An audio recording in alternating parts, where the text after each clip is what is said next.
Assalamualaikum warahmatullahi wabarakatuh. Sahabat kalian yang berbahagia, kita memang tidak bisa tidak memperhatikan apa yang kemudian muncul di media, dan hari ini di dunia internasional kita melihat bagaimana di beberapa negara di Eropa itu Nabi kita, Nabi mulia Muhammad SAW digambarkan secara tidak tepat. Pada saat yang sama juga ada sekelompok orang atau bahkan seseorang yang dikabarkan merobek Al-Quran merobek Al-Quran.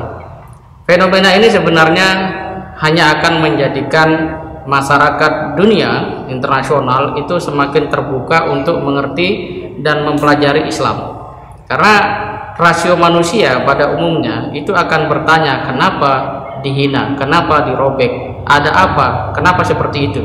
Itu adalah rasio yang berfungsi secara normal. Pada saat ketika itu terjadi, maka sebenarnya orang tidak tertarik pada subjek yang melakukan penghinaan ataupun melakukan tindakan menghina, tetapi lebih kepada kenapa sesuatu itu dihina.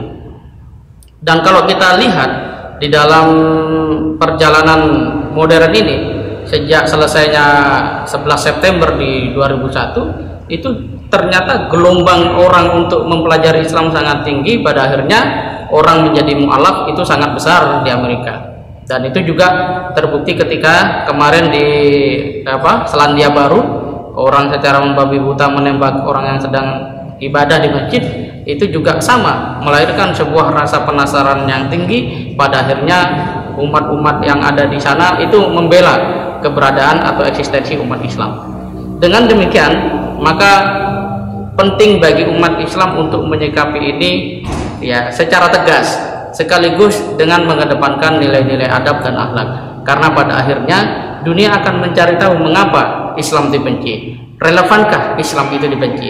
Dan ternyata banyak orang-orang yang menjadi mu'alaf, dia melakukan pengkajian sedemikian rupa hingga akhirnya memutuskan untuk menjadi Islam. Dalam kata yang lain, satu respon yang juga penting untuk kita hadirkan adalah bagaimana kita sebagai muslim, pertama kita mengutuk para pelaku itu.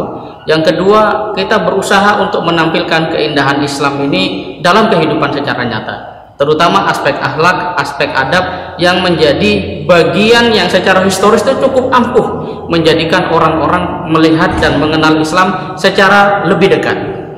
Betapa banyak orang yang di masa Rasulullah masuk Islam itu karena akhlak dan kepribadian Rasulullah SAW. Sekalipun dalam konteks tertentu, upaya-upaya secara tegas, hukum maupun istilahnya sikap sosial itu juga harus dikedepankan secara tegas oleh umat Islam.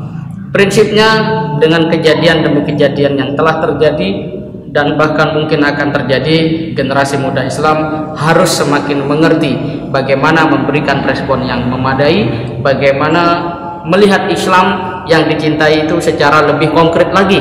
Dalam pengertian dicintai, jangan sampai kita siap untuk melakukan apapun pada saat yang sama kita tidak dekat dengan Quran, kemudian kita juga tidak mengupayakan diri untuk senantiasa tazkiyah, mendirikan sholat dan seterusnya. Hal-hal seperti tadi harus dijalankan karena itu adalah penting, seperti kita menyapu ruangan, membersihkan rumah dan seterusnya. Pada saat yang sama, ketika terjadi sebuah hal yang mendukung mengundang kita untuk terlibat lebih serius, kita pun harus siap. Demikian, semoga bermanfaat. Assalamualaikum warahmatullahi wabarakatuh.